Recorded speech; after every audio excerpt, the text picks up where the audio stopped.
Hihingisi ni Jiang Han, ang trip na ito ay talagang napakamabunga. Umano'y habang nag-a-adjust sa mga meridians ni Ningrong nagawa niyang maka-breakthrough sa level 9 ng Full Meridian Realm, at naabot ang level 1 ng Master Realm. Hahahatawan niya pa hindi lang sa ang kanyang cultivation ay umangat, nag-increase din maging ang kanyang harem.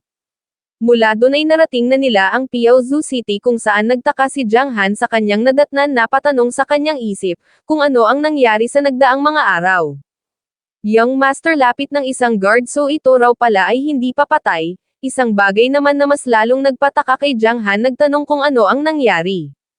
Sumagot ang guard na ilang araw na ang nakararaan si Mr. Zhang Guozhou at Mr. Lin Changyuan ay nagyabang sa mga tao ng Tianqing Sect at Royal Court umano'y ayon sa mga iyon, hindi nito kinaya ang pang-aakit ng third boss ng Black Wind at namatay kaya sa ngayon ang kanilang manor ay nasa mess na sumabat si Jiang Han na narito naman si Ruzo kaya papaanong nangyari ang ganoong bagay sa emosyonal na paraan, ay sumagot ang guard na ang commander ay ilang araw nang missing.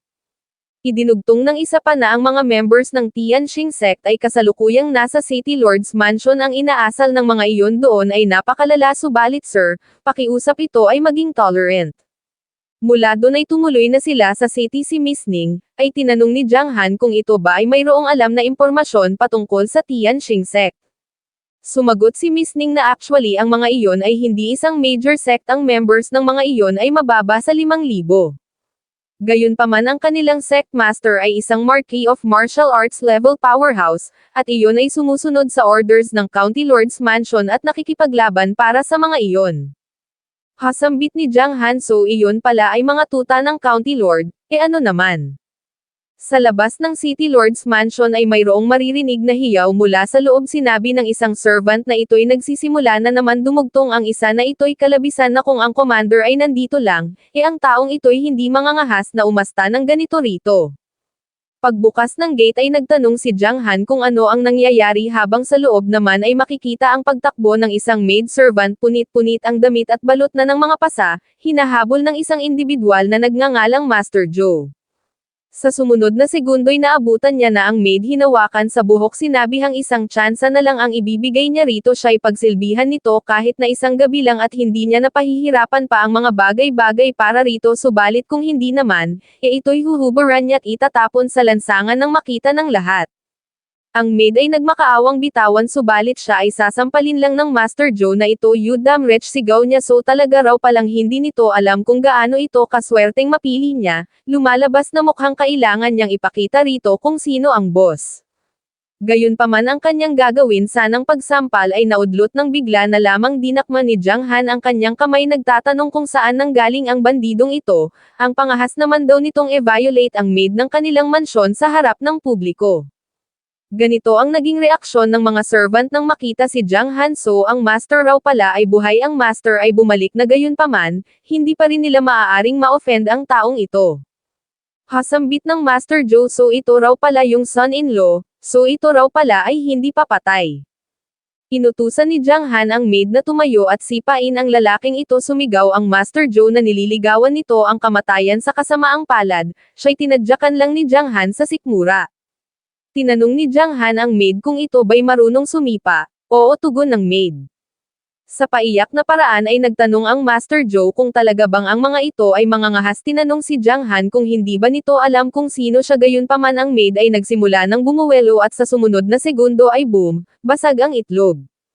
How dare you nanginginig na sambit ng individual nagpakilala bilang Jotong at umano'y, ang naglilid sa Tianqing Sect sa ngayon ay ang kanyang uncle. Once nasabihin niya doon ang ginawa nito sa kanya rito tiyak na ang Yan family nito ay madudurog nagtanong si Jiang Han, kung talaga bang ito ay ganoon kaseryoso.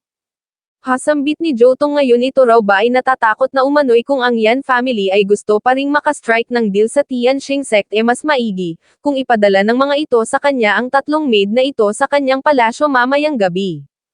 O sambit ng isang maid servant sa kanyang isip ang master ay strong-willed subalit ang bagay na ito, ay tiyak na magdudulot ng problema. Idinugtong ni Jotong na narinig niya ring ang asawa nito ay medyo maganda kung ganon iyon ay ipadala rin nito sa kanyang palasyo, ilang araw na siyang narito subalit iyon ay hindi niya pa rin nakikita. Gusto niyang gamutin nun ang injury na ito na natamo niya ngayon, at hahayaan itong manood sa sulok. Umano'y mas maigi kung ito ay sumunod dahil kung hindi, ito'y maghanda na sa galit ng Tian Shingsek. Sure thing, tugon naman ni Jiang Han, siya na raw ang bahala patungkol sa bagay na iyon. Gayunpaman sa sumunod na segundo'y mayroon ng nakatarak na kutsilyo sa katawan ni Jotong. Inilahad ni Jiang Han na ito'y mag-iingat sa daan patungong impyerno, at hintayin na lang doon ang uncle nito. Ang pangyayaring ito'y labis na ikinabigla ni Jotong. Idinugtong ni Jiang Han na kung sana, ito'y nagdahan-dahan lang sa kalibugan nito. Inanunsyo na mayroong isang bandidong nagpapanggap na isang guest mula sa Tianqing sect at naghasik ng kasamaan sa City Lord's Mansion, nagbigay ng utos na ito'y kaladkarin at ipakain sa mga aso. Deal, tanong niya sa kanyang isip, bakit makikipag-deal ang Piaozu City sa kahit na sino man? Ano ang nangyari rito nung sandaling siya ay wala? Isa pa si Ruzo, bakit hinayaan lang nun ang kanyang mga maid na buli-bulihin ng ganito? Sa kanyang isip naman, ay inilahad ni Miss Ning na deserve lang ng Jotong na ito ang nangyari. Umano'y si Jiang Han ay cool-headed, pumapatay ng hindi man lang kumukurap. Ilang katagalang ay nasa kontrol na nito ang lahat. Talaga raw ba na ito ay 18 taong gulang lang? Sa study room ay inilahad ni Lady Yan sa kanyang asawa na alam naman na nitong ang Tianqing sect ay napaka-ambisyoso. Sila'y gustong lumunin ng mga iyon, napaka-risky para sa kanilang Piaozu City na makipagtulungan sa mga iyon. Siya ay hindi sumasang-ayon sa bagay na ito. Sumagot si Lord Yan na kung ganun ano ang dapat nilang gawin. Umano'y kung sila lang iyon ay ayos lang, subalit nakasalalay dito ang kapakanan ng buong Piaozu City, kaya sila ay wala ng iba pang choice bukod sa kumagat sa pain. Hay, buntong hininga ni Lady Yan, kung sana lang nandito si Han-er, malamang na iyon ay mayroong mga idea. Hatugon ni Lord Yan ang batang iyon, maging sila'y wala na ring magagawa pa patungkol doon, nang biglang maririnig ang pag-ubo ni Jiang Han. Father-in-law, mother-in-law, bungad niya. Siya raw ay bumalik na agad na tumayo si Lady Yan. Han-er, ito raw ay bumalik sa tamang pagkakataon. Ang father-in-law nito at siya ay nagkaroon ng ilang trouble at ito'y tumatanda na, kaya hindi na kasing talas at bilis nitong mag-isip ng paraan. Hasabat ni Lord Yan, sino raw ba ang may sabi ni siya raw ay walang anumang kinakaharap na trouble? Tumugon si Jiang Han na ang kanyang father-in-law ay talagang palaging wise. Umano'y sa kanyang daan papunta rito mayroon siyang pinatay na nagngangalang Jotong. Sinasabi nun na sila ay sumasailalim sa isang negosasyon. Iyon daw ba ay totoo? Sila raw ba ay mayroong kinakaharap ngayon na kung anong gulo? Naalarma si Lord Yan sa kanyang narinig. Sa pasigaw na paraan ay pinalinaw kay Jiang Han kung sino ang pinatay nito. Sumagot si Jiang Han na sinabi nung ang pangalan nun ay Jotong. Si Lord Yan ay mas lalong nabahala sa kanyang narinig, nagtanong kung bakit iyon ay pinatay nito. Ang uncle nun ay isang rank 3 Grandmaster at isa pa, sila'y dapat na makipagtulungan doon. Makipagtulungan, patanong na sambit ni Jiang Han. Sinabi ni Lord Yan na katapusan na ng Piaozu City, at ang Yan family ay babagsak sa kanyang mga kamay. Nagpaliwanag si Lady Yan kay Jiang Han, inilahad na 3 araw na ang nakararaan, nagkaroon ng stampede sa Black Rock Mountains. Ang mga Yuan Beast na nandoon ay nangaulol at inatake ang Piaozu City. Kalahati sa kanilang 3,000 city soldiers ang nasawi, subalit ang nagawa lang ay ang mataboy ng pansamantala ang mga Yuan Beast na iyon. Beast Stampede, patanong na sambit ni Jiang Han. So 3 araw na ang nakakaraan, ang stampede daw pala ay hindi lang nangyari sa Wild Bull Village. Idinugtong ni Lady Yan na sa ngayon nag-retreat na ang stampede, subalit ang mga Yuan Beast ay gumagala pa rin sa outer areas ng Black Rock Mountains. Ang bilang ay nag-i-increase, at ni mayroon pang mga level 5 Yuan Beast na na-agitate. Ang komunikasyon nila sa Black Wind ay naglaho na, kaya kapag ang mga beast na iyon ay muling umatake, tiyak na magiging katapusan na ng kanilang Piaozu City. So lahad ni Jiang Han, so ang mga ito ay nakipag-deal sa Tianqing sect upang makakuha ng leverage sa lakas ng mga iyon at mataboy ang stampede. Oo, tugon ni Lady Yan. Gayunpaman ang Tianqing sect ay tumungo kasama si Sir Lan na nagmula sa County Lord's Mansion. Si Sir Lan ay ang pinakamalakas na strategist ng County Lord, at iyon ay hindi mabuting tao. Siya ay natatakot na iyon ay pumarito para sa ibang bagay, dahil kung hindi lang ganoon, ang mga iyon ay hindi mananatili sa kanilang mansyon. Sinabi ni Jiang Han na naiintindihan niya na ang sitwasyon ngayon. No worries, mother-in-law, siya'y hayaan nitong handle ang bagay na ito, one thing at a time. Una ay ang Tianqing sect, ang mga iyon ay papaalisin niya sa City Lord's Mansion sa loob ng 5 araw patanong na sabat ni Lady Yan, ito raw ba ay sigurado doon. Umano'y ang mga iyon ay umaasta na para bang mga tyrants dito sa mansyon araw-araw at si Ruzu sa ngayon, ay wala sa kanyang best state kaya sila'y walang anumang magawa. No worries, tugon ni Jiang Han, since ang mga iyon ay mga special guests, siya'y hayaan nitong gumawa ng arrangements para sa mga iyon. So ano raw ba ang nangyari kay Ruzu? Sumagot si Lady Yan na mayroong kung anong nangyayaring mali sa katawan nun, at ilang araw nang nananatili sa loob ng kanyang silid. Kasabay ng pagbukas ng pinto ay inilahad ni Lord Yan na since ito ay bumalik na, ito ay tumungo na doon at tingnan si Ruzu. Thus ganoon na nga ang ginawa ni Jiang Han, agad na lumabas sa study room at ilang sandali pa, tinawag si Ruzu sa loob ng kanyang silid. Darling, sambit ni Ruzu, mapapansin ang hawak niyang maliit na figurine, agad na bumaling, tumakbo patungo kay Jiang Han. Nagtaka si Jiang Han na patanong sa kanyang isip kung bakit napakabilis ng naging progreso nito. Ito ay nasa rank 6 na ngayon ng martial master level at bakit ganito ito ka-proactive.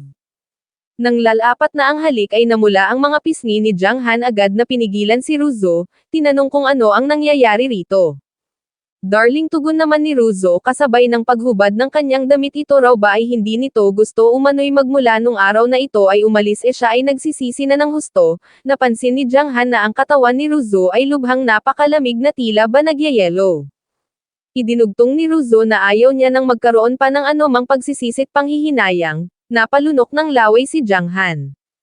Kung ganun, sambit niya, kung ganun siya na ang maglilid sa daan, agad na hinubad ang suot niyang coat, isinuot kay Ruzu sabay tulak palayo. Inilahad na ang malamig na hangin na ito ay nagmula sa Linglong Snow Heart, tama raw ba? Nagtanong kung kailan pa ito nag-erupt. Sumagot si Ruzu na kailan lang nung ito ay umalis patungong Yasui City, subalit ito raw ay kaunting flare-up lamang.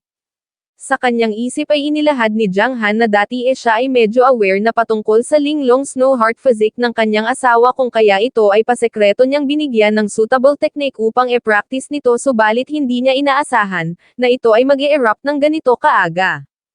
Ang Linglong Snow Heart physique ay maaaring napaka-makapangyarihan, subalit once na ang cold energy na naimbak sa puso ay mag-erupt, ito ay makakapaglagay sa panganib sa buhay ni Ruzu. Inilahad kay Ruzu na alam niya kung ano ang iniisip nito, subalit ngayon ay hindi ang tamang panahon dahil once na ang yang energy ay makapasok sa loob ng katawan nito, ang cold energy na nasa loob ng katawan nito ay maaaring mag-erupt na naman. Gayunpaman, pakiusap ito raw ay magtiwala sa kanya, siya ay maghahanap ng paraan upang masuppress ito.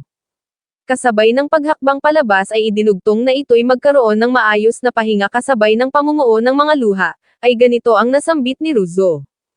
Hindi ko alam kung bakit, subalit paglabas ni Jiang Han ay pinagalitan niya ang araw, kasabay ng sunod-sunod na mga paghakbang ay inilahad na kailangan niya ng marisolba ang mess na ito sa lalong madaling panahon, kailangan niyang maghanap ng gamot sa Black Rock Mountains. Sa loob ng kanyang silid ay nakapagpasya si Jiang Han na gamitin ang soul technique na tinatawag na astral travel upang mangalap ng impormasyon patungkol sa Tianqing sect. Ang kanyang kaluluwa'y humiwalay sa kanyang pisikal na katawan at gumala patungo sa Tianqing sect. Ano, sambit ng rank 5 martial master na si Bai Yu, si Zhou Tong ay pinatay at walang sino mang nakakita, tumugon ang rank 2 martial master na si Chen Wu.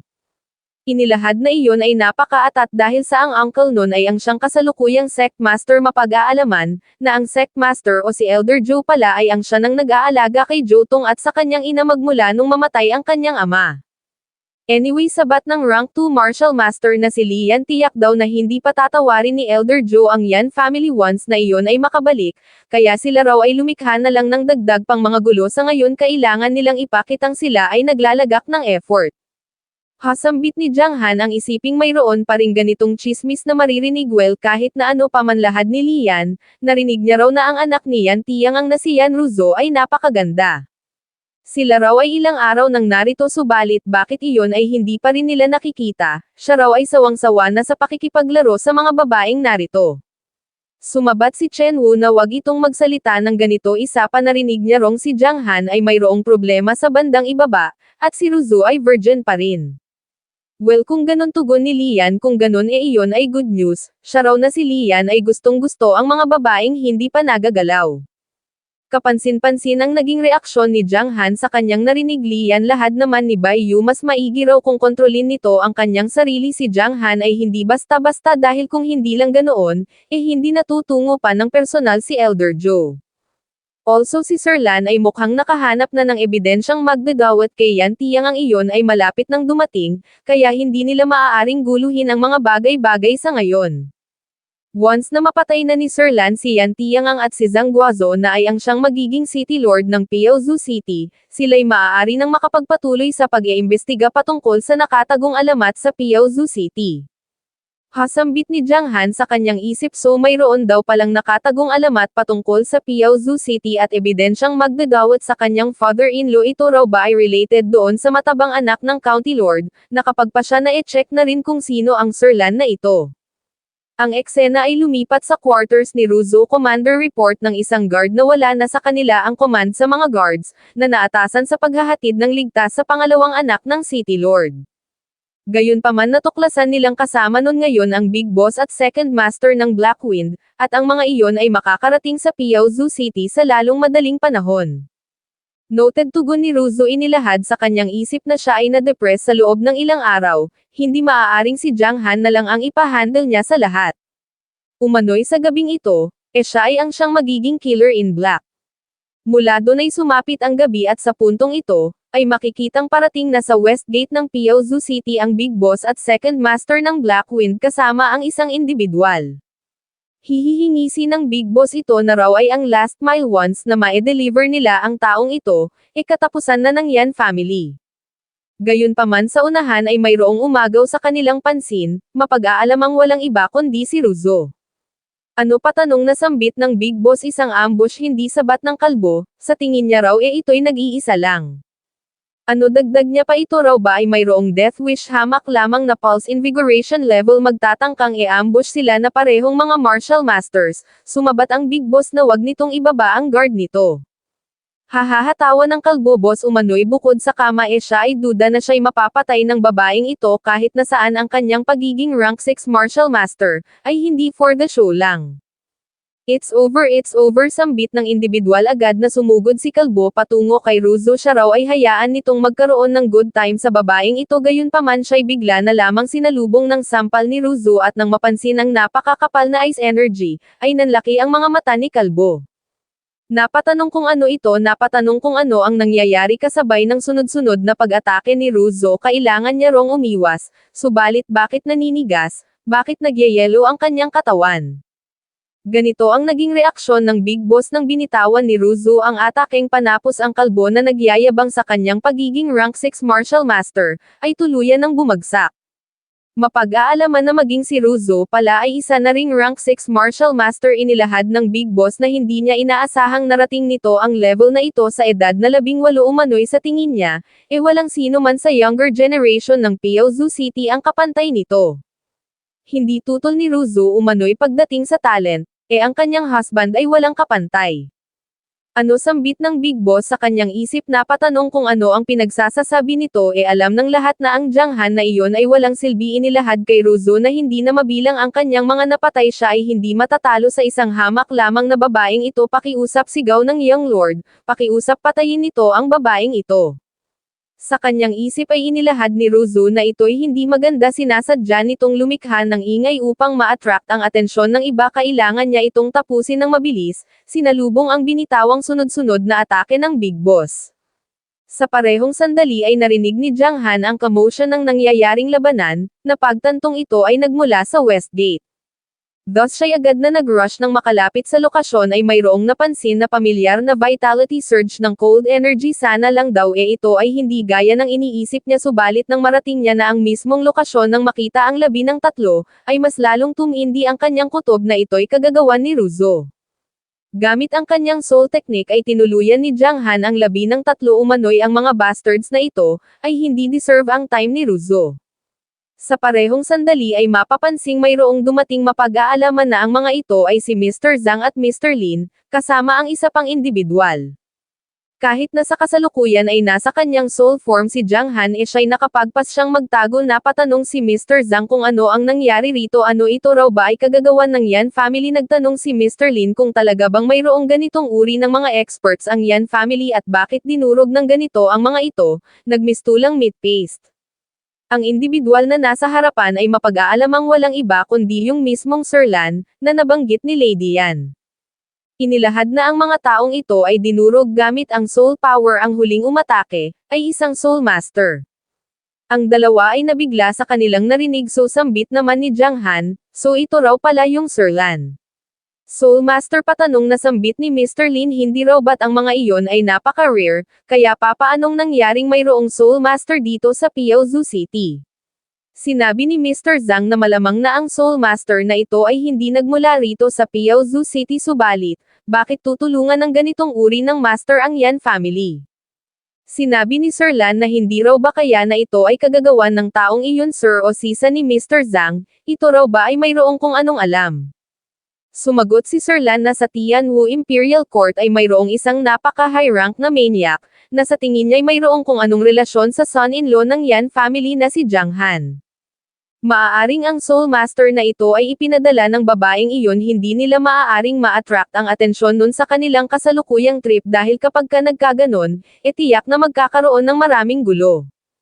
Ay silahad ni Mr. Zhang nagtanong kung iyon ba ang dahilan kung bakit hindi nito kinumpronta ng direkta ang City Lord, exactly tugon ni Sir Lan. Sa kanyang isip ay napatanong si Jiang Han kung ang tinutukoy ba nito ay si Jiang Chanso, ang ibig sabihin daw pala kung sila ay wala lang backer hindi na magsasagawa pa ng kung anong uri ng investigasyon ang Sir Lan na ito, sila'y papatayin na ng direkta. Mayroong napansing presensya si Sir Lan, isang bagay naman na nagpaalarma kay Jiang Han. Kasabay ng pag-atake sa isang direksyon ay sumigaw si Sir Lan na ito ay magpakita, isang pagsabog ang naganap. Ano sambit naman ni Jiang Han sa kanyang pagkabigla, siya ay nadiskubre nito hindi ito raw ay hindi maaari sapagkat ito ay mababa sa saint level, hindi nito mararamdaman ang kanyang soul energy, maliban na lang kung naabot na nito ang state of unity. Gayunpaman, since mukhang napansin nito ang kanyang presensya sa kabila ng katotohanang ito ay nasa grandmaster level lang, tiyak na ang taong ito ay isang formidable na kalaban. Sir Lan, lahad ni Mr. Lin nagtanong kung ano ang nangyari. Nagtanong si Mr. Zhang kung mayroon bang nandoon, sumagot si Sir Lan na duda niya ang soul master na iyon ay hindi pa nakakaalis. Iyon ang dahilan kung bakit siya ay gumamit ng kataga upang test ang tubig, subalit true enough, iyon ay hindi apektado. Kung kaya napakalaki ng posibilidad na iyon ay ipinadala ng babaeng iyon, kaya kailangan nilang magkaroon ng ekstrang ingat magmula ngayon. Well, sa tingin niya raw sa ngayon iyon ay umalis na, kaya mas maiging umalis na rin sila. Napabuntong hininga si Jiang Han, sa wakas ang mga iyon daw ay umalis na agad na lumipad patungo sa pader. Muling na alarma, nang makitang hindi pa rin nakakalayo ang tatlo. Grabe, iyon daw ay kamuntikan na kung hindi siya nagtago ngayon lang maaaring na-detect na nun ang kanyang energy soul fluctuations, mariing pinagmasdan ang pag-alis ng tatlo. Sinabi ni Sir Lan na mukhang talagang iyon ay umalis na umano'y ang isang soul master, ay hindi madali na i-deal gamit lamang ang normal na mga paraan. Tusong old fox, sambit naman ni Jiang Han, ngayong alam niya nang ito ay mayroong reservations, oras na upang sila ay mag-aliw. So gagamitin nito ang Tianqing sect upang harangan ang view ng City Lord habang nagsasagawa ng investigasyon behind the scenes, pues hayaan nitong unahin niya sa pag-deal ang mga clowns ng Tianqing sect. Kailangan niyang madispatch sa ang mga scumbags na iyon ng mabilis, hindi niya na mahahayaan pang muling pilitin ni Ruzo ang kanyang sarili. Mula doon ay lumipat ang eksena sa Yan Mansion kung saan, inutusan ni Jiang Han si Xiang'er na ipadala na yung mga taong ipinahanda niya para sa Tianqing sect. Nagtanong si Xiang'er kung ngayon na ba mismo, isang bagay naman na agad na kinumpirma ni Jiang Han. Inilahad na ang gabi ay bata pa, at hindi niya mahahayaang ang gabing ito ay masayang lumalabas na ang mga ito pala ang mga taong tinutukoy ni Jiang Han na ipapadala sa Tianqing sect. Ang eksena ay lumipat sa quarters ng mga Tianqing sect disciples. Sa loob ng kanyang silid ay makikitang natutulog si Lian nang biglang sumugod ang isang individual, ito raw ay napakagwapo. Isang bagay naman na ikinaalarma ni Lian, sinigawang wag lumapit sa kasamaang palad sa kung anong dahilan ay hindi niya magawang maigalaw ang kanyang katawan, ang tanging nagawa niya lang, ay ang mapahiyaw. Ganoon din ang nangyari sa iba pang mga silid. Ang eksena ay bumalik sa Yan Mansion kung saan sa kasalukuyan, ay sinusubuan ng grape ni Miss Ning si Jiang Han na nakahiga sa kandungan ni Xianger. Makalipas ang isang araw at gabi ang eksena ay dumatal sa guest house ng Yan Mansion, kung saan kasalukuyang naruroon ang mga disciples ng Tianqing sect. Kasabay ng pamamaalam ay nagbili ng isang prostitute na ang mga ito ay magpahinga ng maigi at sila'y magpapatuloy mamayang gabi. Hihihingi naman ng isa pa, ang mga disciples ng Tianqing sect ay nagpa-practice ng martial arts subalit ang kanilang mga katawan ay mahihina. Sa loob ay makikita ang mga disciples ng Tianqing sect balot ng mga kiss marks hinang-hina, mayroon pang isang nasuka. Yan family nanginginig na sambit ni Chen Wu kasabay ng pagtayo saan nanggaling ang mga fierce at mga pangit na freaks na ito. Ang mga ito ay nang-ahas na mag-scheme laban sa kanila. Idinugtong sa kanyang isip na lumalabas na yung nakaraang deal ay kanselado na. Ang paraan ng pag-handle ng Yan family sa mga bagay-bagay ay bigla na lang nagbago. Ito raw ba ay kagagawan ng son-in-law na iyon na bumalik kahapon lang? Mga Ginoo ng Tianqing sect, sambit ng isang boses mula sa labas. Ang mga ito raw ay ang honored guest ng kanilang Yan Mansion kaya ang magbanggit ang mga ito na sila ay na-trick. Ang mga ito raw ba ay sigurado na ito ay hindi lamang kung anong uri ng misunderstanding. Kapansin-pansin ang reaksyon ng tuyot ng si Chen Wu nang makita kung sino ang nasa labas. Ang mga ito raw ay napakaganda. Dagdag ni Jiang Han, ini-imply daw ba ng mga ito na ang mga beauties na ibinigay niya ay hindi nagbigay ng good time sa mga ito? Sambit ni Chen Wu sa kanyang isip, so ito na raw ba yung son-in-law na si Jiang Han? Sigaw niya, tinatawag nitong beauties ang mga freaks na iyon, pues ang mga iyon ay maaari nitong kunin, at ibigay nito sa kanya ang dalawang babaeng ito. Sa kasamaang palad ay naglabas lang ng pamaypay si Jiang Han. Hindi niya raw masabi kung sino ang maganda o hindi, subalit since ang mga ito ay hindi satisfied, titiyakin niyang siya'y magpapadala ng 10 beauties na higit na mas maganda upang pagsilbihan ito. Nainis si Chen Wu sa kanyang narinig nang biglang lumabas si Bai Yu, sumabat na iyon ay hindi na kailangan. Kasabay ng paglapat ng kamay sa balikat ni Chen Wu ay idinugtong kay Jiang Han na ang ginagawang pagtrato ng City Lord's Mansion sa kanila, ay higit pa sa deserve nila. Sambit ni Jiang Han, subalit iyon daw ay hindi maaari, dahil kapag ang mga ito ay hindi na-satisfy siya ay ang sisisihin ng kanyang father-in-law. Gaya ng inaasahan, sambit ni Bai Yu sa kanyang isip, kailangan pa rin ng Yan family ang tulong ng Tianqing sect, kaya ang pangahas naman ng son-in-law na ito na itrato sila ng ganoon. Sa ngayon ay hahayaan na lang muna nila itong mag-behave, subalit pagdating ni Elder Zhou bukas, ito'y bibigyan nila ng magandang parusa. Inilahad kay Jiang Han na kung ito ay mag-i-insist din, gayunpaman si Jiang Han ay biglang sumabat. Sinabihan ang mga servants na hindi nila mahahayaan ang kanilang mga bisita na sila mismong magbitbit sa sarili nilang mga gamit, kung kaya ang mga ito raw ay lumapit at ihatid ang mga bisita palabas. Tandaang sa front door dumaan, gawing lively, huwag kalimutan ang kanilang etiquette. Yes sir, tugon ng mga servants. Isang bagay naman na ikinaalarma ng mga disciples, nagtanong kung ano ang binabalak gawin ng mga ito. Ang pangahas naman daw ng mga ito, kaya daw bang i-bear ng mga ito ang consequences ng kanilang action? Ayaw na raw bang makipagtulungan ng Yan family? Ang mga ito raw ba ay hindi natatakot sa mga demon beast? Sambit ni Jiang Han sa mga servants, hindi raw ba nakikita ng mga ito na ang dalawang guest nila na ito ay napakahina na ng mga binti? Ngayon ang mga ito rin daw ay tulungan ng mga ito, at ganoon na nga ang ginawa ng mga servants. Sumigaw si Chen Wu na kapag dumating na si Elder Zhou, ang mga ito ay pagbabayaran nila sa humiliation na ito sa araw na ito. Nagtanong si Miss Ning kung bakit napaka-compliant ng mga iyon, mukhang yung mga prostitute ang tinutukoy niya. Well, tugon naman ni Jiang Han, ang mga ladies na iyon daw ay binigyan niya ng secret manual patungkol sa kung papaano extract ang yang, upang ma-replenish ang kanilang yin energy, at ang mga disciples na iyon, ay mangangailangan pa ng ilang linggo bago tuluyang makarecover. Bulong niya pa kay Miss Ning, iyon daw ba ay gusto rin nitong matutunan, ito'y bibigyan niya ng tsansa upang siya ay siren.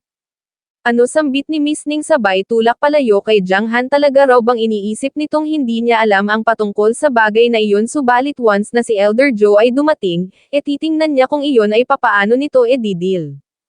Well, tugon ni Jiang Han, wag daw itong mag-alala, siya ay mayroon ng plano.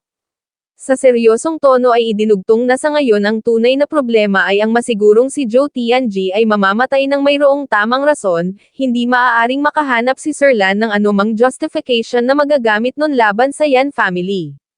Samantala sa ibang dako naman kasabay ng paghagis ng piraso ng papel sa sahig ay nagtanong si Sir Lan kung ito ba ang ibig nitong sabihin, nung sinabi nitong patay na si Jiang Han.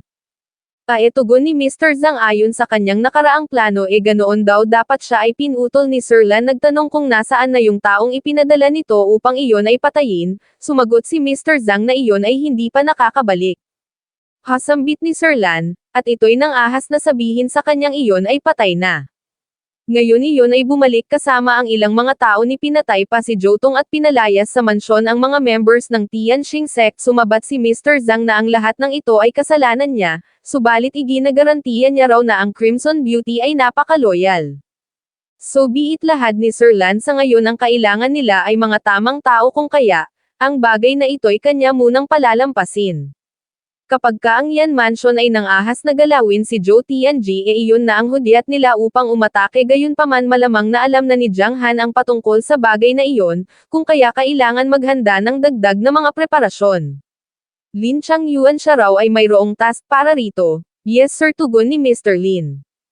Sa kanyang isip ay inilahad ni Mr. Zhang na kung ang Crimson Beauty ay patay na, siya'y wala nang maaasahang tao pa na maaaring ma-deploy. At matapos ang sunod-sunod na pagkakamali siya'y nawalan na ng silbi kaya tiyak na siya ay edi-dispatcha ng taong ito, kailangan niyang gumawa ng paraan. Sinabi ni Sir Lan na kahit na ano pa mang posibilidad ang makita ng kalaban hanggat sila lang ay makapag-isip ng ilang steps ahead, sila ay hindi matatalo. Mula doon ay lumipat ang eksena sa isang gubat partikular sa isang kuweba, kung saan naruroon ang kasalukuyang sect master ng Tianqing sect na si Elder Zhou. Patawad lahat ng isang disciple, hindi lang daw sa sila ay nabigo sa pagkling sa City Lord's Mansion at napalayas sa Piaozu City. Si Junior Zhou pa ay nahulog sa scheme ng kalaban na matay, at ni hindi nila mahanap ang katawan. Basura, sigaw ni Elder Zhou sabay release ng lightning energy. Siya raw ay 2 araw pa lang narito sa Black Rock Mountains upang mag-imbestiga, yet ang mga ito ay umurong na sa ganito kapathetic na estado. Muling humingi ng tawad ang mga disciples. Kasabay ng paghagis ng isang bote ay inilahad ni Elder Zhou na kunin ng mga ito ang Lingyun pill na ito at paghatian. Ang mga ito'y bibigyan niya ng 3 araw upang ma-recover ang kanilang mga cultivation. Initially ay binabalak nilang makipagtulungan sa City Lord's Mansion upang matagpas ng paunti-unti ang kapangyarihan ng Yan family, subalit since gusto ng mga iyong mamatay ng mas maaga, tutuparin nila ang kahilingan ng mga iyon. Jiang Han, dugtong niya sa kanyang isip since ito ay nangahas na patayin si Jotong, ito'y maghanda ng mawalan ng buong pamilya. Sa training grounds ng City Lord's Mansion pagkatapos nung araw na pinalayas ang mga disciples ng Tianqing sect, ay hindi mabilang na mga obstacle course ang itinayo sa training ground at sa puntong ito, ay si Jiang Han ang sumasalang. Inilahad na matapos niyang maabot ang rank 2 ng Martial Master Realm sa kanyang dragon form, siya ay nasa rank 4 na ng Martial Master Realm. Kapag ginamit niya ang 4-fold Dark Energy maaaring kaya niyang labanan ang isang rank 5 Martial Master. Gayunpaman siya ay nagtataka, kung ano ang kalalabasan sa tunay na laban. Ang kanyang uncle at ang kanyang squad ay kasalukuyan pa ring nasa Black Wind Camp, kung kaya dito sa city, sila ay kulang pagdating sa lakas. Little Han bungad ng isang individual kasabay ng paglapat ng kamay sa balikat. Nagtanong kung siya ba ay na-miss nito, nabigla si Jiang Han nang makita kung sino ang individual na ito. Ang oras ay mahigpit, ang lahat ay naghahanda sa paparating na battle sa Black Rock Mountains. Ay makikita si Miss Ning, hindi ko alam kung ano ang nahanap niya. Sa isang dako naman ay maririnig ang paghingal ni Mr. Lin lumalabas, na hinaharap niya ang isang Yuan Beast. Samantala sa ibang dako pa ay nag-report si Bai Yu na ang kanilang cultivation ay bumalik na sa normal, at ni ang iba pa sa kanila ay umangat ang level. Good, tugon ni Elder Zhou, umano'y kung ganon, sila ay aalis na bukas upang durugan ang Yan family. Sa sumunod na araw sila'y tumungo na nga sa City Lord's Mansion. Isang bagay naman, na ipinagtaka ng mga tao. Mayroong napatanong kung ano ang binabalak na gawin ng mga ito. Sabat ng isa, hindi raw ba nito alam na 2 araw na ang nakararaan ang mga disciples ng Tianqing sect ay pinalayas ng son-in-law ng City Lord sa City Lord's Mansion. Sambit ng isa pa, ang son-in-law daw ba na iyon ay hindi natatakot sa consequences. Sa second floor ng isang inn ay makikita ang grupo ni Mr. Lin nag-oobserba, inilahad na mukhang ang palabas ay magsisimula na. Yan tiyang ang sigaw ni Elder Joe, ito raw ay lumabas, sinabi ni Bai Yu sa kanyang mga kasamahan na kung ang mga ito ay hindi lalabas sa loob ng 15 minuto, sila'y susugod ng puwersahan. Gayunpaman sa sumunod na segundo ay lumabas na ang City Lord kasama ang iba pa. Elder Joe, bungad niya, nagtanong kung bakit ito galit na galit, ano mayroon daw bang kung anong uri ng misunderstanding, ito naman ay maaari nilang pag-usapan. Misunderstanding, patanong na tugon ni Elder Joe sa malakas na boses, ito raw ay tumigil na sa pagmamaang-maangan, alam niyang alam na alam nito kung bakit sila nandito. Sila raw ay wag na nitong subukan pang eler patungo sa loob, ang lahat ay isettle nila dito mismo ngayon din. Tama yun lahat ni Chen Wu, hayaan nilang makita ng lahat kung ano ang ginawa ng City Lord, ayaw nilang maparatangan bilang mga bully. Sa likod ay maririnig ang komento ng mga tao, umano'y hindi binibigyan ng mga ito ng anumang respeto ang Yan family. Hay dugtong ng isa pa, mukhang ang Yan family ay mawawalan ng lahat ng dignidad dahil lang sa son-in-law na iyon. Elder Joe, lahad ni Lord Yan ang gusto nitong mangyari, hindi raw ba't ito ay hindi naman appropriate kapag ka maraming mga tao ang makaalam patungkol sa bagay na ito, siya raw ay natatakot, subalit siya ay pinutol ni Elder Joe, sumigaw na pinatay ng son-in-law nito ang kanyang pamangkin na si Jotong. Ito ay nagplot laban sa mga disciples ng kanyang Tianqing sect at pagkatapos ng lahat ng iyon ito ay natatakot na malaman ng lahat, ano ito raw ba ay nagpapatawa. Hehengisi ni Jiang Han, ito raw ay sumusunod sa script, at ang timing ay napakasakto lang. Elder Joe, lahad niya iyon daw ay hindi patas sapagkat noon pa man siya ay mahiyain na at alam ng lahat na siya ay walang silbi, kung kaya, papaano naman daw ba mangyayaring magagawa niyang patayin ang isang honored guest ng kanilang City Lord's mansion. Isa pa, tinrato niya ng maayos at ng may paggalang ang mga disciples ng Tianqing sect, ni ang mga ito pa nga ay nag-enjoy ng husto. Give me a break, sigaw ni Chen Wu, umano'y kung talagang ganoon nga papaanong nangyaring namatay si Jotong at isa pa, papaano sila nag-enjoy. Kasabay ng paghagis ng isang scroll ay nagtanong si Jiang Han kung bakit ayaw ng mga itong umamin, napakalinaw na naman na ang mga ito ay nag-enjoy, ang atmosphere ay napakasaya ni sila, pangaraw ay kumuha ng artist upang ipinta ang buong eksenang iyon, upang ipagdiwang ang kanilang pagkakaibigan. Ni si Jotong nga raw ay buhay na buhay pa nung sandaling iyon, kung ayaw ng mga itong maniwala, ito'y tingnan na lang ng mga ito. Gustong makita ng mga tao ang painting na inihagis ni Jiang Han, gayunpaman, ito ay bumagsak sa mga kamay ni Chen Wu. Hasambit ng mga taong nasa likod base sa ekspresyon ng mga ito, malamang na ang mga ito'y talagang nag-enjoy ng husto. Ang mga taong ito na nagmula sa mga malalaking sekta ay talagang alam na alam kung papaano mag-aliw, subalit ngayon narito upang gumawa ng eksena, ang mga ito raw ay grupo ng mga scumbags. Ang mga ito'y itinrato ng maayos ng City Lord's mansion, yet pumarito lang upang magbato ng mga false charges, ang mga Tianqing sect folks na ito ay talagang mga shameless. Kapansin-pansin ang naging reaksyon ni Elder Joe sa mga komentong kanyang narinig, agad na inagaw at pinunit ang painting, sumigaw na siya ay walang pake sa kung ano man ang nangyari nung gabing iyon, gayunpaman papaano naman ang kanyang pamangkin, na namatay sa loob ng City Lord's mansion. Sumagot si Jiang Han na ngunit hindi porket iyon ay namatay dito nangangahulugan ng iyon ay pinatay niya, kasabay ng pagturo kay Chen Wu ay idinugtong, na sa tingin niya ang taong ito ay ang siyang pumatay kay Jotong. Si Chen Wu ay naalarma agad na nagrason kay Elder Joe, papaano naman daw ba iyon magiging posible, umano'y iyon ay hindi niya ginawa, napakalinaw na hindi siya ang may kagagawan. Elder, ganito raw kasi ang nangyari, mayroong nagustuhang maid si Jotong na nagngangalang Xiaodai, at nung ang maid na iyon ay sinubukang e-person ni Jotong, ay nakita ni Jiang Han. Kalokohan, sabat ni Jiang Han, sapagkat hindi raw ba't ito ay ang siyang may gusto kay Xiaodai, at sumubok na iyon ay agawin mula sa mga kamay ni Jotong. Sumigaw si Chen Wu na iyon ay false accusations, siya raw ay wag nitong e-frame. Hasabat ni Jiang Han, ngunit hindi raw ba't noon pa man ito'y hindi na masaya kay Jotong, ni sinabi pa nga nito na kung hindi lang dahil sa ginawang paggapang ng ina ni Jotong sa kama ni Elder Joe na ni umabot pa sa puntong alam na nun ang bilang ng mga nunal na nasa dibdib ni Elder Joe, ito'y hindi mapapasa ilalim sa hinlalaki ni Jotong. Hasambit ng mga tao hindi raw ba't ang Jotong na iyon ay pamangkin ng Elder Joe na ito kung ganun ito raw ay isang napakalaking balita, isang napakalaking drama. What a load of crap sigaw ni Elder Joe. Elder explain naman ni Chen Wu, hindi niya raw sinabi ang mga bagay na iyon. Elder Joe lahad ni Jiang Han ang bagay na ito ay mayroong concern sa innocence nito kung kaya bakit hindi nito habarin ang suot nitong damit at hayaang makita ng mga tao kung talaga bang ito ay mayroong mga nunal sa dibdib kung wala, ito'y tutulungan niya sa pagdeal sa piraso ng basura na ito.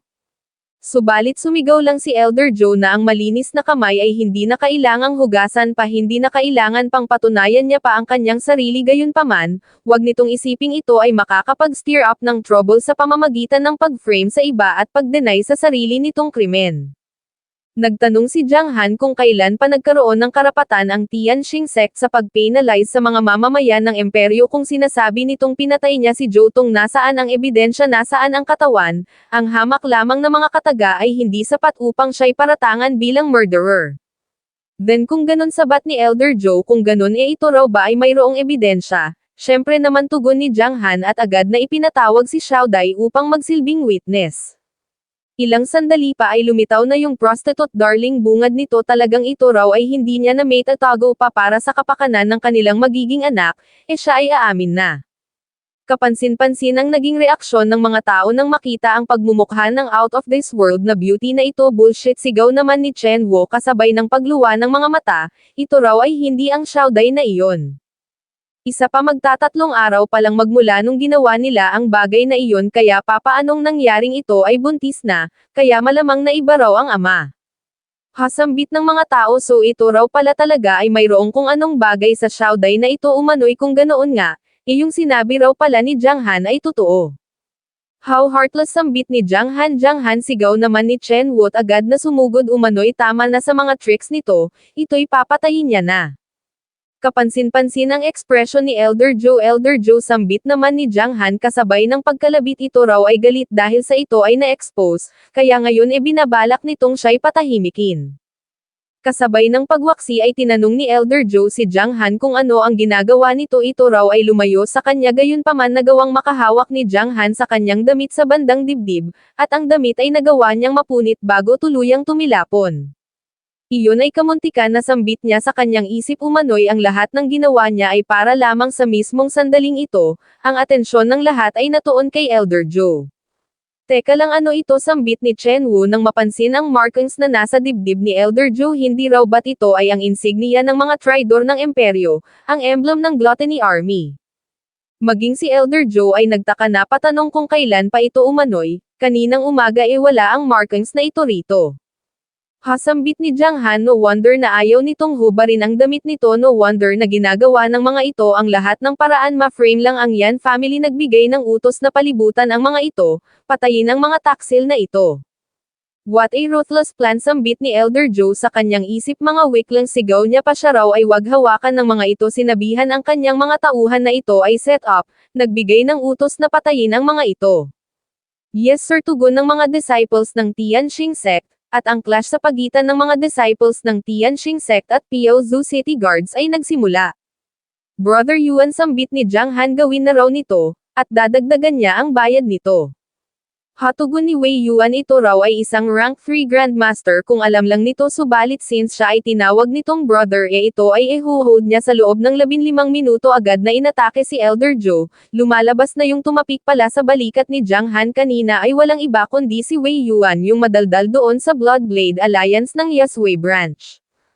Hasambit ni Elder Joe sa kanyang isip, isang rank 1 Grandmaster, kailan pa naka-arkila ang Yan family ng individual na ganito kalakas? Hatugon naman ni Jiang Han kay Wei Yuan, 15 minuto, well iyon daw ay sapat na, mukhang binabalak niyang labanan muna ang tatlong top disciples ng Tianqing sect. Hahahatawa ng isang disciple, ito raw ay nananaginip si Chen Wu at Li Yan ay parehong mga rank 2 martial masters habang si Senior Bai Yu naman ay isang rank 5 martial master, kaya ang lakas naman ng loob nitong ang mga ito'y harapin ng sabay sumigaw na patayin si Jiang Han at durugan ang Yan family. Gayunpaman sa sumunod na segundo, ay bigla na lamang mayroong kamaong kumonekta sa kanyang pagmumukha. Mapag-aalam ang kagagawan ni Xiang'er inilahad na ang tatlong iyon ay prey ng kanyang master kaya siya ay ang siyang makakalaban ng mga ito, agad na inatake ang iba pa. Maging si Ruzo ay nag-release na rin ng ice energy sinabihan ang iba pang mga disciples na manatili sa kanilang kinatatayuan, pinagyelo ang mga paa. Ang buong kaganapan ay mariing pinagmasdan ni Bai Yu at sa sumunod na segundo, siya'y umatake na rin kasabay ni Chen Wu at Lian. Nagtanong si Chen Wu kung ni ito ba ay magtatagal ng at least isang segundo man lang laban sa kanila sumigaw si Lian na gaya ng napagkasundoan, patayin ang taong ito at ang asawa nito ay mapapa sa kanya. Well, tugon ni Jiang Han, kailangan dong malaman ng mga ito na yung mga bastards na bumanggit sa mga katagang binitawan ng mga ito ngayon lang ay namatay sa napakasakit na paraan, agad na sinalubong ang tatlo. Hey kid, sambit ni Elder Joe kay Wei Yuan kasabay ng pagsipa bilang isang rank 1 Grandmaster napaka-impressive na ito ay nakasurvive sa kanyang unang 10 atake, kaya bakit kailangan pa nitong gawin ang bagay na ito para lang sa brat na iyon? Hatugon ni Wei Yuan, sa tingin daw ba nito gusto niya ang bagay na ito? Lumalabas na ginagawa pala ni Wei Yuan ang bagay na ito dahil sa kanyang naging pagkatalo sa pastahan kay Jiang Han nung nakaraan, siya ay mayroong utang na 200,000 gold coins. Tanda-dagdag niya pa, wag daw itong mag-alala, dahil pagkatapos ng 15 minuto siya ay tatabit, hahayaan ng si Jiang Han mismo ang mag-handle dito. Sumagot si Elder Joe na hindi niya masasabing ang bagay na ito ay pareho sa lahat, subalit si Bai Yu ay ang the best sa lahat ng mga disciples ng Tianqing sect, kaya talaga raw bang iniisip nitong aabot ng 15 minuto ang Jiang Han na iyon. Gayunpaman sumabat si Jiang Han, I beg your pardon lahad niya, subalit umano'y ang mga bagay-bagay dito ay napakabilis na nasettle. Laking gulat ni Elder Joe nang makitang nakahandusay na sa sahig ang tatlo at mas lalo pang nabigla, nang makita ang anyo ni Jiang Han. Hasambit ni Wei Yuan, ano ito raw ba ay napatalon, umano'y maging siya ay natalo na rin ng hidden skill na ito noon. Kung ganun, tugon ni Elder Joe, bakit tila masaya pa ito, damit dugtong niya sa kanyang isip, napatanong kung ang taong iyon ba ay panunuurin lang silang mamatay dito. Ang labanan sa pagitan ni Elder Joe at Wei Yuan ay nagpatuloy habang sa second floor naman ng isang inn ay napatanong si Mr. Zhang kung ano ang nangyayari sa Tianqing sect, talaga raw bang si Zhou Tianji ay nagmula sa Gluttony Army. Syempre hindi, tugon ni Sir Lan, malamang na ito raw ay kagagawan ng isang Soul Master. Ang dagta ng Black Iron Tree ay isinaboy sa hangin at ginamitan ng soul power upang manipulate, at ang dagta na iyon, ay ang siyang naging marka sa dibdib ni Zhou Tianji. Then kung ganun, sambit ni Mr. Zhang, kung ganun sila raw ba ay tutulong, tugon ni Sir Lan, tutulungan ang mga taksil at hahayaan ang Soul Master na makahanap ng butas laban sa kanila, ang mga ito ay hamak lang naman ng mga sacrificial pawn. Kapag ka napatay ng mga ito si Jiang Han, then nagawa lang ng mga ito ang kanilang trabaho, at since ang Soul Master ay gumawa na ng move, mas pipiliin niya pang subukang alamin ang identity ng Soul Master na ito. Kasabay ng pagtalikod ay idinugtong sa kanyang isip na malamang na iyon ay narito lang sa pagkakataong ito, pues iyon ay palilitawin niya sooner or later. Sa ibaba ay nagtanong si Jiang Han kay Elder Joe kung ano ang hinahanap nito, tulong daw ba, pues ito raw ay tumigil na lang sa paghihintay sapagkat ang tulong na inaasahan nito ay walang balak na ma-involve sa taksil ng imperyo, lalong-lalo na yung mayroong bakang ng imperyo. Hasambit ni Elder Joe, ni ito raw ay nang-ahas na gumamit ng ganitong uri ng tabo, lumalabas na mukhang na-underestimate niya ito ng husto, subalit since umabot na sa ganito ang mga bagay-bagay, kahit na siya pa ay mamatay ito ay isasama niya sa impyerno. Agad na umatake gamit ang kung anong uri ng teknik, dahilan naman upang mapamura si Jiang Han. Umano'y ang old lecher na ito na kinakama, maging ang kanyang sister-in-law ay gumagamit ng disgusting na atake, dinugtong sa kanyang isip na upang mapatay ito kailangan niyang gamitin iyon, subalit, napakahirap na makahanap ng tamang anggulo sa ganitong posisyon. Sa sumunod na segundo ay maririnig ni Jiang Han sa anggulong ito, makikitang mukhang siya ay nilamon ng kung anumang atakeng iyon na pinakawalan ni Elder Joe, isang bagay naman na ikinaalarma ni Xiang'er at Ruzo. Si Wei Yuan ay umatake mula sa likod, tanda sigaw niya, ang kanilang 15 minuto ay hindi pa natatapos, siya raw ba ay nakalimutan na nito. Hamak lamang na mga surot sigaw ni Elder Joe, umano'y pagmasdan ng mga ito kung papaano niya dudurugin ang mga ito, Gumamit ng teknik na tinatawag na Raging Wind Tornado si Wei Yuan upang tapatan ang ataking pinakawalan ni Elder Joe patungo sa kanya at sa parehong pagkakataon, ay basagin ang kung anong bagay man ito na lumamon o gumapos kay Jiang Han. Ang ginawa niyang iyon ay naging matagumpay sapagkat talagang nagawang makawalan ni Jiang Han mula sa kung anong bagay man ito na gumapos sa kanya inilahad kay Wei Yuan na dahil sa bagay na ito, babawasan niya ng 10,000 ang utang nito. Si Elder Joe ay muli na namang umatake na pamura si Wei Yuan, tumugon kay Jiang Han na ito ay hindi magandang deal para sa kanya. Si Elder Joe ay inatake ng sabay ang dalawa ng kung anong mga purple vine gayunpaman sa pagkakataong ito ay inilabas na ni Jiang Han ang kanyang sandata inihagis upang tagpasin ang mga purple vines na ito at pagkatapos gamit ang kanyang soul power ay minanipula patungo kay Elder Joe, nagawang makatama ng direkta. Ang sandata ay bumalik sa kanyang kamay inanunsyo na sila ay nanalo, si Wei Yuan ay bumaba na rin. Ganito ang naging reaksyon ng dalawa sa kanilang nasaksihan sambit ni Sir Lan sa kanyang pagkabigla isang soul weapon, so ang Jiang Han daw pala na ito ay ang mismong Soul Master. Sabat ni Mr. Zhang nagtanong kung anong Soul Master hindi raw ba't sinabi na nitong ang Soul Master na iyon ay ipinadala ng isang big shot mula sa Imperial Court full sigaw ni Sir Lan, si Mr. Zhang ay sinampal. Ito raw ay napakatagal na rito sa Piaozu City yet hindi man lang nito alam kung gaano kalakas si Jiang Han agad na humingi ng tawad si Mr. Zhang pakiusap Sir Lan siya raw ay bigyan nito ng isa pang tsansa siya ay nakagawa na ng ilang preparasyon sa nagdaang mga araw, sumagot si Sir Lan na ito na ang huling tsansa nito. Ang eksena ay lumipat sa ibaba kasabay ng pagpektos sa balikat ni Jiang Han ay sinabi ni Wei Yuan na ito raw pala ay mayroong hidden trump card bakit hindi na lang nito sinabi agad, siya ay tinakot pa nito ng husto. Sa parehong sandali ay patakbong lumapit si Ruzo kapansin-pansin ang biglaang pagbabago ng ekspresyon ni Wei Yuan na patanong sa kanyang isip, kung bakit napakainam ng swerte ni Jiang Han pagdating sa mga babae. Thank goodness sambit ni Ruzo kasabay ng pagyakap salamat daw at ito ay ayos lang sinabi ni Jiang Han na hindi raw ba't sinabihan niya na itong manood lang sa tabi sa araw na ito, dapat hindi na raw nito dinumihan pa ang mga kamay nito. Sumagot si Ruzo na ngunit siya ay nakapagpahinga na sa loob ng ilang araw, kaya kanina hindi niya mapigilan ang kanyang sariling makialam. Sinabi ni Jiang Han na ito ay maging good girl at wag na munang gamitin pa ang cold energy nito dahil kung hindi ito ay paparusahan niya bawat gabi magmula ngayon, tumugon si Ruzo na wag itong magsalita ng nonsense. Hehengisi ni Jiang Han talaga rong si Ruzo ay ibang-iba na ngayon once na marisolve na ang bagay na ito papabalikan niya ang katawan nito sa magandang kondisyon at pagkatapos nun, oras na upang consummate nila ang kanilang marriage. Agad niyang inutusan ang mga guards na linisin ng mabilis ang lugar na ito sapagkat sila'y wala ng ganoon karaming oras, isang bagay namang agad na tinalima ng mga guards. Sa isang sulok ay napasabi ang isang individual na sino ba ang mag-aakala na ang respected Grandmaster pala ng Tianqing sect ay mayroong kinalaman sa Gluttony Army inilahad ng isa pa na ang isang rank 3 Grandmaster ay tinapos lang sa isang saber strike, umano'y ang ginawa ni Jiang Han sa pagkakataong ito ay great job. Great job pa sarcastic na sabat ni Sir Lan, ang Jiang Han daw na ito ay nakikipagtulungan sa Black Wind at nakagawa na ng hindi mabilang na mga krimen.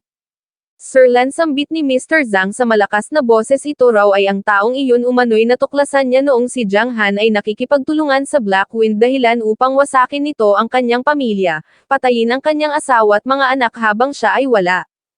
Siya ay pinwersa nitong umalis sa Piaozu City at sinubukang pagtakpan ang karumal-dumal na ginawa nitong krimen.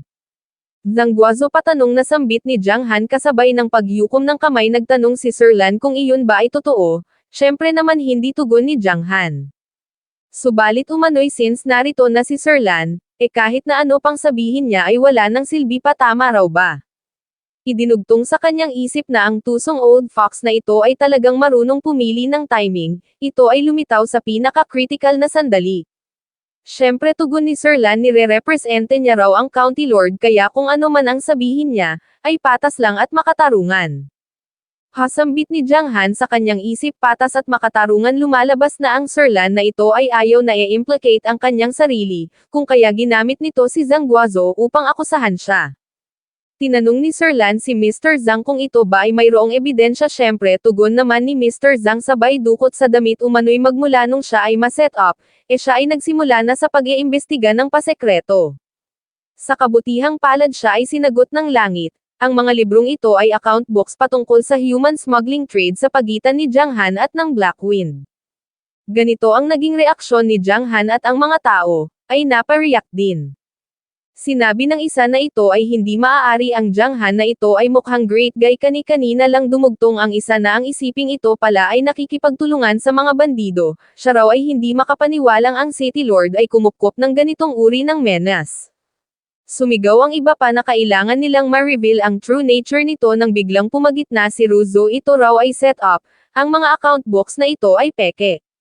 Hahahatawa ni Mr. Zhang, alam niya na wrong sasabihin nito ang bagay na ito ngunit napakalinaw na ang mga account books na ito ay nagtatala sa bawat trade na isinagawa. Ang kailangan lang nilang gawin ay ang maghanap ng pera sa City Lord's Mansion, at ang katotohanan ay mabubunyag na.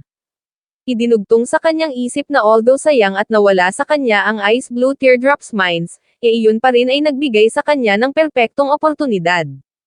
Sinabi ng isang nasa likod na ang City Lord's Mansion ay kilala sa pagiging matipid, yet kailan lang ang mga iyon ay gumasta ng malaking halaga upang mag-train ng mga sundalo. Nagtanong ang isa kung saan nakakuha ang mga iyon ng ganoon kalaking halaga. Sumigaw ang isa na ito ay nangangahulugan lang na ang lahat ng perang iyon ay nagmula sa Black Wind. Nagdemand ang iba pa na i-check ang accounts ng City Lord's Mansion. Sa kanyang isip ay inilahad ni Jiang Han na ang revenue source mula sa pagbebenta ng Ice Blue Teardrops ay hindi maaaring isa publiko lumalabas, na sila raw pala ay naghukay lang ng butas para sa kanilang mga sarili. Sumigaw si Mr. Zhang na pinatay nito ang kanyang dalawang anak na lalaki at winasak ang legacy business ng kanyang Zhang family, kung kaya sa araw na ito, sisiguruhin niyang ito at ang Yan family ay magbabayad. Idinugtong sa kanyang isip na buti na lang at siya ay nakagawa na ng mga preparasyon sa nagdaang mga araw at ngayong ang lahat ng mga taga Black Wind ay patay na, kahit na ano pa man ang sabihin niya ay magiging totoo. Inilahad ni Sir Lan na ito ay nakipagtulungan sa mga bandido, nag-smuggle ng mga alipin at nagdulot ng kapinsalaan sa mga mamamayan. Ayon sa batas ng Chanwu Empire, ang kaparusahan para sa mga krimen na ito ay death sentence. Tinanong si Jiang Han kung ano pa ang masasabi nito ngayon. Hatugon ni Jiang Han, ano pa raw ba ang masasabi niya, gayong pinlano na ng mga ito ang lahat para sa kanya. So sabat ni Mr. Zhang, so inaako na raw ba nito ang nagawa nitong krimen? Gayunpaman nagbigay lang ng signal si Jiang Han sa pamamagitan ng pagpalakpak. Nagtanong kung bakit ito nagpupumilit ng husto na siya ay guilty. Umano'y wala siyang anumang masasabi, subalit mayroong isang individual na meron. Humakbang patungo sa gitna ang isang individual. Ano sambit ng mga tao, hindi raw ba't ito ay ang demoness ng Black Wind, ang third master na si Crimson Beauty? Hindi raw ba't ito ay tanyag bilang isang devilishly charming woman? Mukhang ito raw ay, ganito ang naging reaksyon ni Mr. Zhang nang makita si Miss Ning. Napatanong sa kanyang isip kung bakit ito narito, at ito raw ay mukhang ibang-iba na kumpara noon. Sa pasigaw na paraan ay inilahad kay Jiang Han na ang third master ng Black Wind na si Crimson Beauty ay narito, yet sinasabi pa rin nito na ito ay hindi nakikipagtulungan sa Black Wind. Ano sabat ni Jiang Han, hindi raw ba't ito ay ang siyang nagbigay ng utos sa Crimson Beauty na siya ay i-assassinate, sadyang ito lang ay nasebdo ng kanyang charms. Tama yun, dugtong ni Miss Yan nung siya ay in-adopt ng Zhang family ilang taon na ang nakararaan. Inakala niyang siya ay makakamit ng mabubuting mga tao, gayunpaman siya ay minarkahan lang ng mga ito ng emblem ng Zhang family at ipinadala sa Black Wind Camp. Ipinakita ang Zhang family emblem na nasa kanyang kaliwang braso. Idinugtong na mula noon ay sinunod niya na ang mga orders ni Zhang Guozhou at nakagawa ng napakaraming masasamang mga bagay, hanggang sa namit niya si Jiang Han. Ang ink na ginagamit sa pagmarka sa emblem ng Zhang family ay isang uri ng ink na tanging ang Zhang family lang ang nakakagawa, at ang emblem na ito ay mananatili habang buhay, nagre-represente ng absolute loyalty at subordination sa Zhang family. Ano sambit ng mga tao, so ang Black Wind daw pala ay isinet up ng Zhang family. Ang atensyon ng lahat ay natuon kay Mr. Zhang, so ito raw pala ang may pakana sa lahat. Ang Black Wind ay nanloob na ng hindi mabilang na mga goods at nang wasak ng napakaraming mga tahanan, so ito raw pala ay ang ringleader. Hindi na nakapagtimpi pa si Mr. Zhang, agad na sumugod kay Jiang Han. Umano'y napakalapit na sana, tinawag na wretched bitch si Jiang Han. Ano pa sarcastic na tugon ni Jiang Han nagtanong kung ano ang problema ito raw ba ay nagagalit dahil sa ito ay na-expose ni hindi niya pangaraw ito napapasalamatan sa great gift na ito, ang great gift na tinutukoy niya ay si Miss Ning. Umano'y kung hindi lang dahil sa pamilyaridad ni Rong sa Black Rock Mountains hindi niya mahahanap ang dagtan ng Black Iron Tree na siyang main ingredient para sa insignia ng Glutton's Army kung kaya maraming salamat, Jiang Han hiyaw ni Mr. Zhang ito raw ay kanyang papatayin. Gayunpaman sa sumunod na segundo ay mayroong kamay na nag-extend inilahad na kung gusto nitong pumatay hindi na kailangang anunsyo pa nito lumalabas na ito pala ay walang iba kundi si Sir Lan, tinapos ang walang silbing buhay ni Mr. Zhang Guozo. Ganito ang naging reaksyon ng lahat sa kanilang nasaksihan inilahad ni Jiang Han na si Sir Lan ay talagang napaka-decisive, hehingisi ni Sir Lan sabay balik sa papuri. Inilahad na kung hindi lang dahil sa kailangan niya ng tagapagsalo siya'y hindi na makikipagtulungan pa sa mga fools na ito. Jiang Han inaamin niya rong siya ay medyo ganulat nito, ang naging pagkamatay ng anak na lalaki ng County Lord ay hindi na uwi sa wala. Hatugon ni Jiang Han Sir Lan ano ang pinagsasasabi nito ito raw ay hindi niya naiintindihan, sapagkat ang anak na lalaki ng County Lord ay umalis sa Piaozu City in good shape. Siya nga pala ang tinutukoy nila rito ay yung young lord na mayroong dilaw na buhok, at mukhang iyon din mismo yung isang individual na kasama nung kalbo at ng big boss na tinapos ni Ruzo at tinuluyan ni Jiang Han doon sa Westgate. Sinabi ni Sir Lan na hindi na mahalaga kung iyon ay i-deny pa nito ngayon since ang lahat ng mga ito ay mamamatay rin naman dito umano'y gusto niya lang ipaalam na ang pagkalaban sa County Lord ay hindi makakapagbigay dito ng maayos na katapusan, kahit na mayroon pang big shot na pumoprotekta rito. Binigyang diin na mayroong maraming paraan upang ito ay patayin at pagbayarin ang Yan family sa parehong sandali sa hindi kalayuan ay makikita ang pagragasa ng kawan ng mga Yuan Beast, isang bagay naman na ikinaalarma ng lahat. Sa sumunod na segundo ay nagsitalsikan ang mga dugo ang paglapit ng kawan ng mga Yuan Beast ay pabangis ng pabangis, ang mga mamamayan ay nagsitakbuhan sa takot. So sambit ni Jiang Han so ito ay nag-trigger ng Beast Stampede hahahatawa ni Sir Lan so ngayon lang nito nalaman, well patawad at ang lahat ay huli na. Idinugtong na ultimately ang lahat ng nangyari noon ay nakatuon lang para rito hindi raw ba't napaka-great sana kung ito lang ang namatay subalit ngayon, damay na ang lahat ng mga mamamayan ng Piaozu City at ang lahat ng ito ay kasalanan nito. Ang alingaw-ngaw ng hiyaw ng pagkabahala ng mga mamamayan ay maririnig sa hangin sinabi ni Jiang Han na ang gamitin nito bilang bargaining chips ang mga residente ng buong syudad, ano ito raw ba ay hindi nakokonsensya. Ano naman ang mayroon doon tugon ni Sir Lan umano'y yung mga naka-accomplish ng greatness ay hindi na para mag-bother pa para sa mga walang silbing mga bagay Jiang Han ito raw ay matalino kaya ito ay bibigyan niya ng tsansa, gawin nito ang kanyang bidding at ang buhay nito ay ililigtas niya. Sa kasamaang palad siya ay winaksi lang ni Jiang Han tumugon na iyon ay hindi na kailangan magkaibang landas ang binabagtas nila at para sa kanya, ang buhay ng mga ito ay hindi walang silbi gaya ng pananaw nito. Isa pa talaga raw bang iniisip nitong siya ay hindi nakapaghanda para sa bagay na ito, nabigla si Sir Lan sa kanyang narinig. Sa sumunod na segundo ay mayroong maririnig na ugong ang gate ng City Lord's Mansion ay isinarado nagbigay ng order si Lord Yan, clear up ang lahat ng mga Yuan Beast na pumasok sa syudad. Ang mga sundalo ng Piaozu City ay agad na umatake sinabi ni Jiang Han na hanggat siya ay nandirito, hindi nito makakamit ang binabalak nito. Naive tugon ni Sir Lan ito ay napaka-naive ito raw ay walang idea, kung ano ang haharapin nito. Ito raw ay stampede ng tens of thousands na mga Yuan Beast mayroon pang isang Lightning Core Tiger isang level 5 Yuan Beast, na ang kapangyarihan ay katumbas ng isang Marquis of Martial Arts. Niyakap ng isang ginang ang kanyang anak sa nanginginig na paraan, ay inilahad na katapusan na ng Piaozu City.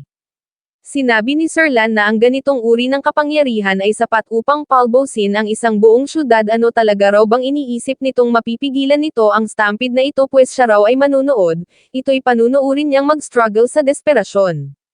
Darling sigaw ni Ruzo siya raw ay makikipaglaban sa tabi nito hanggang sa huli sumagot si Jiang Han na iyon ay ayos lang hindi na kailangan pang i-exert pa nito ng husto ang sarili nito ngayon na siya nga raw pala mayroon siyang naalala, ito ay mahusay sa pagtugtog ng zither hindi raw ba? Sumagot si Ruzo na ang kanyang skills ay possible, dumugtong si Xianger na ang kanyang lady ay isang model lady na well-versed sa lahat ng apat na essential arts. Kung ganun lahat ni Jiang Han sabay agaw sa espada ni Ruzo kung ganun iyon daw ay mabuti ipahiram muna nito sa kanya ang espada nito, ito ay mayroong ibang task na gagawin. Ang eksena ay lumipat sa itaas ng city wall sila ay nagsindi ng incense sinabi ni Jiang Han na tingnan nito ng malapitan ang music score na ito then tumugtog habang kinakalkula ang energy nito, gamit ang teknik na ibinigay niya narito noon. Hayaan nitong lumaganap ang tunog as far as possible, sa kanyang isip ay inilahad ni Ruzu na ito ay isang music score na hindi niya pa nakikita noon. Kung kaya kapag ito ay tinugtog niya sa ganitong sitwasyon hindi raw ba't ito ay pag-full around, Ruzu lapit ni Lord Yan. Nagtanong kung talaga bang makikinig ito sa lalaking ito sila ay nasa life and death situation ngayon yet ang mga ito'y naglalaro pa rin umano'y kapag nag-rush na ang mga nilalang na iyon patungo sa kanila, in a way na sila ay makakasurvive pa.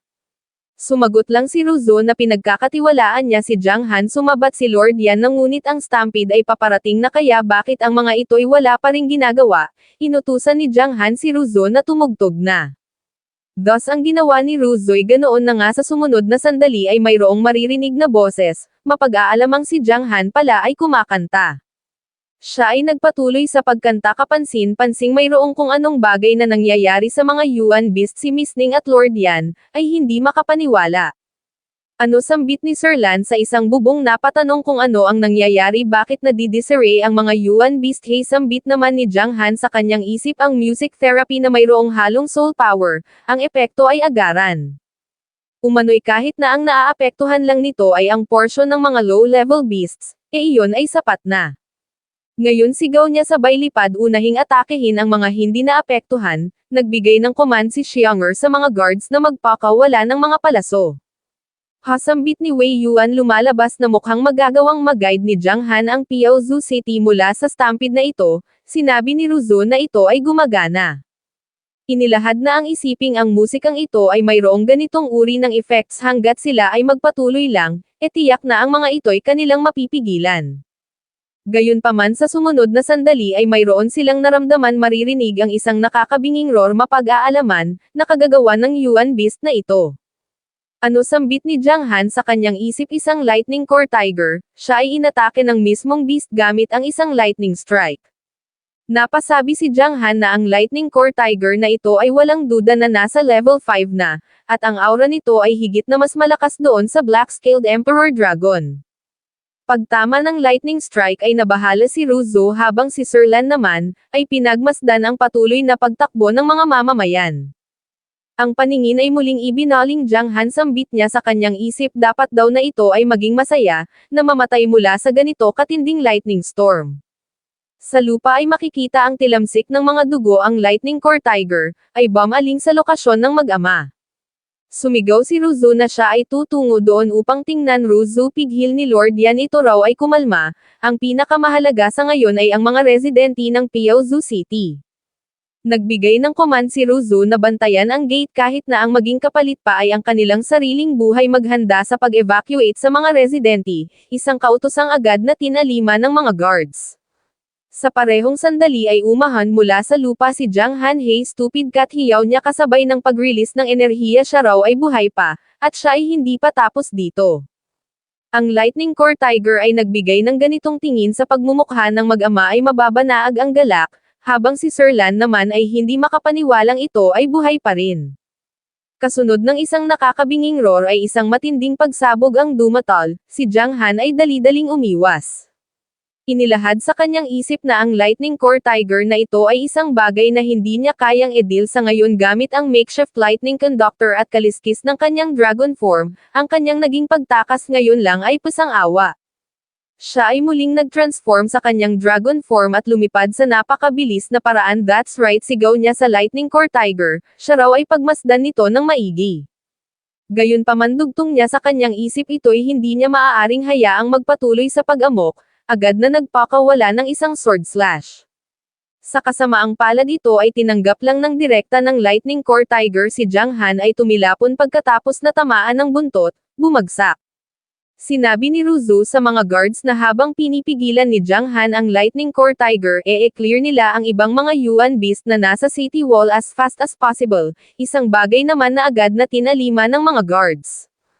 Pagtila ng usok ay makikitang nakatayo si Jiang Han pinupunasan ang dugo inilahad, na kailangan niyang mag-hold ng mas matagal pa. Sa muli ay maririnig ang nakakabinging roar ng Lightning Core Tiger. Sinabi ni Jiang Han na hindi mainam ang pagiging napaka-temperamental kung kaya siya raw ay hayaan nitong tumulong kasabay ng paghagis sa kanyang soul weapon, ay sinigawan ang malaking pusa na umuwi. Sa sumunod na sandali ay makikita ang pagtama ng saber sa puwit ng Lightning Core Tiger. Hihingisi ni Jiang Han, malamang na ito raw ay ang weakest part nito. Ang malaking pusa ay napamiyaw. Duwag na tigre sambit ni Jiang Han, go to hell. Sa sumunod na sandali sa himpapawid ay makikita ang paglitaw ng isang dambuhalang espada. Mapag-aalaman na ito pala ay isang sword energy at ito, ay direktang tumama sa katawan ng Lightning Core Tiger. Ang atensyon ni Ruzu Xiang'er at Miss Ning ay muling natuon sa lokasyon ni Jiang Han. Isang pagsabog, isang matinding pagsabog ang dumatal. Ang sword intent na ito sambit ni Sir Lan sa kanyang isip. Ito raw ay nagmula sa State of Unity. Napatanong, kung saan nakuha ni Jiang Han ang espada na ito. Ang Lightning Core Tiger ay bumagsak patungo sa mismong kinatatayuan ni Jiang Han. Ang atensyon ng mga guards ay natuon sa locus yung pinagmulan ng pagsabog. Sinabi ng isa na isang divine sword ang pumanaog mula sa kalangitan. Napatanong ang isa pa kung sila ba ay ligtas na. Si Ruzu Xiang'er at Miss Ning ay dali-daling nag-rush nagtulungan sa pagtulak sa katawan ng Lightning Core Tiger. Darling, sigaw ni Ruzu, pakiusap. Ito raw ay mag-survive, hindi niya pa naibibigay rito ang kanyang sarili. Master, hiyaw naman ni Xiang'er. Hasambit ni Sir Lan sa kanyang isip. Umano'y napakalabong iyon ay makasurvive sa ganoong uri ng energy epicenter. Ang tinik na ito sa kanilang lalamunan ay patay na, ang Piaozu City ay pag-aari na nila ngayon.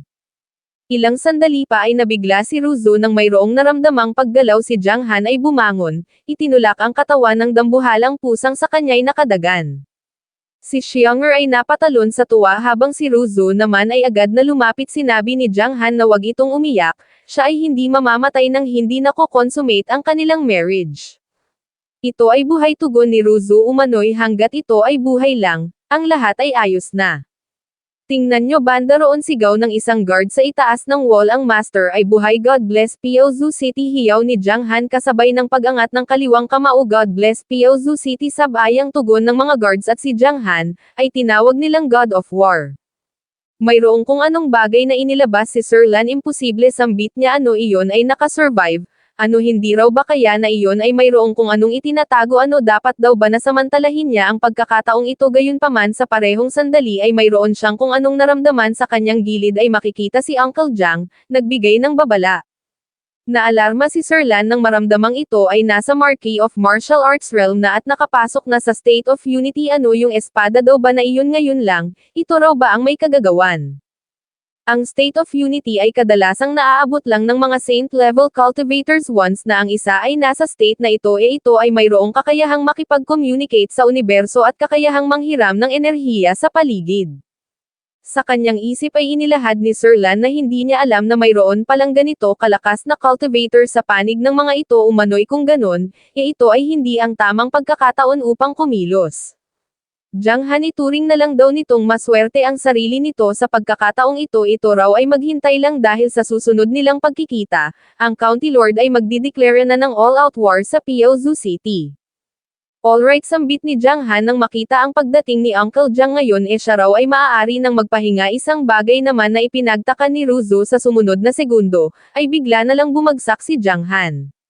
Napatanong si Ruzu kung bakit ito nangyayari. Sumabat si Uncle Jiang na napaka-imposibleng hindi magtamo ng injury habang ganoon kalapit sa sword energy. Gayunpaman iyon ay sword intent nito kaya ang mga ito ay wag mag-alala, ang foundations nito ay hindi maaapektuhan. Sword intent nito. Pagtataka naman ni Ruzu, nagtanong kung ano ang ibig nitong sabihin, subalit nag-abot lang ng espada si Uncle Jiang. Ito ay pag-aari nito, tama raw ba? Oo, tugon ni Ruzu. Ito raw ay ibinigay niya kay Jiang Han kanina kaya bakit ito'y nasa kamay nito, nagpaliwanag si Uncle Jiang. Nilinaw na ang espadang ito ay lumipad mula sa Piaozu City ngayon lang balot ng sword intent, nagdulot upang siya ay magkaroon ng revelation. Umano'y dahil dito ay naabot niya ang State of Unity, kahit na siya ay nasa Marquee of Martial Arts level lang. Ano sabat ni Wei Yuan, so si Jiang Han daw pala ay mayroon ding alam patungkol sa mga sword techniques, kung ganun papaano pa siya makakahabol, sumabat si Lord Yan na talagang hindi niya na maintindihan ang son-in-law niya na ito. Darling, sambit naman ni Ruzu sa kanyang isip, kapag ka ito raw ay nagising iko-consummate na nila ang kanilang marriage.